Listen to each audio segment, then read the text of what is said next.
justru kan banyak senior. Oke, justru kayak mencari insight aja. Saya pengajar usia preschool 3-4 tahun. Saya nggak punya pengalaman. Kalau diingat-ingat sampai saya tuh nggak punya pengalaman menarik tentang pendidikan. Kayaknya kalau diingat apa sih yang seru, kayaknya pas sekolah tuh nggak ada. Tapi oke, memang ranking gitu. Tapi pas ingat-ingat lagi kenapa ya? Itu cuma karena skill saya mampu menghafal aja. Tapi saya nggak paham nih apa sih pelajaran itu buat apa. Baru masih sampai saya SMA tuh saya nggak ngerti fungsinya buat apa.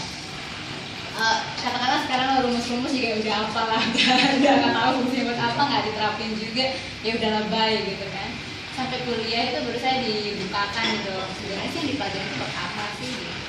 Makanya saya langsung mikir, jadi selama ini sih sekolah itu buat apa gitu, selama ini dipelajarin apa sih, kok nggak ada ngaruh-ngaruhnya sama sekali gitu, kok malah saya kuliah tuh mulai dari nol gitu. Justru itu pengalaman yang nggak mengesankan itu selama saya belajar, itu yang membuat saya mungkin tertarik dengan pendidikan. Justru saya mengambilnya preschool, kenapa? Karena ya itu sih kayak saya berusaha untuk menjaga supaya anak-anak murid-murid saya ini tidak mengalami pengalaman yang sama seperti saya gitu ya. Aku menjejak, pokoknya harus dihafalin gitu. Memang sulitnya adalah kita menemukan satu institusi pendidikan yang sesuai gitu dengan maunya kita kayak gimana. Saya udah dari awal saya kayak nggak nyambung nih sama pelajaran saya. Saya langsung mikir pasti ada yang salah nih, apa ya yang salahnya? Sistemnya kah? Atau memang sekolah saya yang memang agak aneh atau gimana? Saya coba cari cara terus gimana caranya. Cuma kenapa saya bertahan? Saya bolak-balik sih background saya bukan pendidikan. Cuma alhamdulillah saya berjalan sampai 5 tahun sebagai pengajar. Itu karena saya kayak bertekad jangan sampai anak gue mengalami perasaan yang kayak dulu yang harus di-drill sistemnya kayak gitu. Jadinya sebagai pengajar saya selalu kayak berusaha untuk rendah tapi mencari ilmu banyak gitu. Termasuk kayak yang design process tadi juga saya pelajari apa sih yang bikin pelajaran itu menjadi menyenangkan. Memang di sekolah 3-4 tahun tapi mereka udah belajar sains. Kita juga mikir ini anak-anak pas umur 3-4 tahun susah banget ya hidupnya, harus udah belajar membeku, mencair gitu.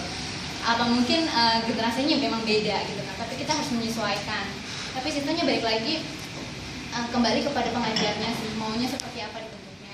Dan itu juga ngaruh nggak cuma mungkin betul orang tua sih juga berpengaruh ketika untuk menyekolahkan background seperti itu. Tapi sebenarnya harus juga ada yang tadi society itu kembali lagi, yaitu gurunya juga harus paham sebenarnya mengajar itu apa yang dipelajari itu ngerti nggak sih fungsinya apa gitu.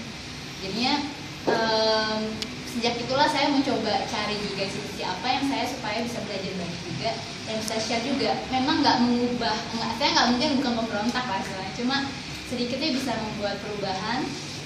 Makanya kita akan bergabung dengan beberapa institusi untuk berbagi ke daerah-daerah. Karena memang pakemnya sebagai pengajar daerah pun memang begitu, keras, lurus, harus nilainya bagus gitu. Makanya tercipta adanya pintar dan bodoh itu akhirnya keluar di situ. Padahal menurut Ibu Kiran yang dari India itu tadi, saya sebenarnya kalau mau sharing ada film yang paling saya suka banget itu judulnya 3 Idiots dari India. Itu menarik banget buat aku dan itu yang bikin saya tertarik banget sama pendidikan. Jadinya bahwa kalau dipelajari lagi sebenarnya setiap anak itu memang ditakdirkan untuk dia bisa merangkak, dia bisa berjalan sendiri kok nggak diajarin gitu.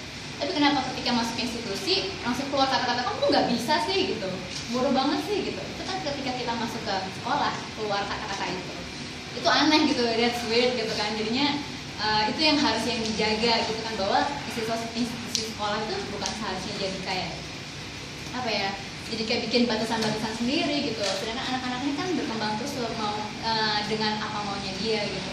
Jadi saya di sekolah pun saya terapin, kamu belajarnya apa, kamu mau tanya tentang apa, aku mau tanya tentang ini, puterin videonya segala macam, apa yang bisa mereka menyerap ilmunya gitu. Jadinya anak umur 3-4 tahun, oke, kita juga di bawah sekolah juga punya lesson plan, kita harus ngikutin, cuma kembali kita cara ngajarnya kita gitu. Jadinya dengan institusi yang saya berkunjung juga jadi belajar banyak sih. Sebelumnya saya sama Kak Hana kebetulan kita ke Aceh Utara, kemudian nanti akan ke Halmahera juga. Kita belajar sih, kita sedikit dulu nih apa sih yang kasus yang ada di sekolah di sebelah sana, di sana. Dan itu kekerasan itu masih ada, sistem drilling itu masih ada. Itu memang harus dirubah gitu, gak cuma orang tuanya, kita tuh orang guru pun harus paham benar.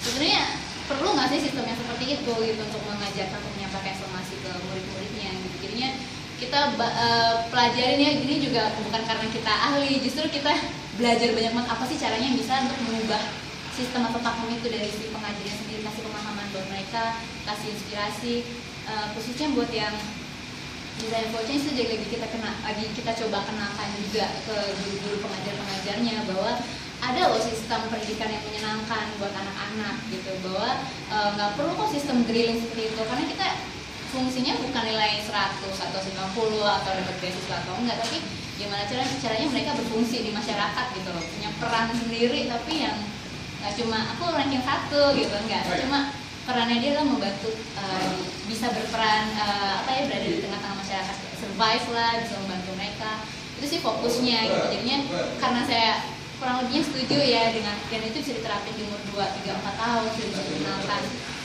Itu yang kita mau kenalin, kita benar ada 4 stepnya itu kita coba kenalin.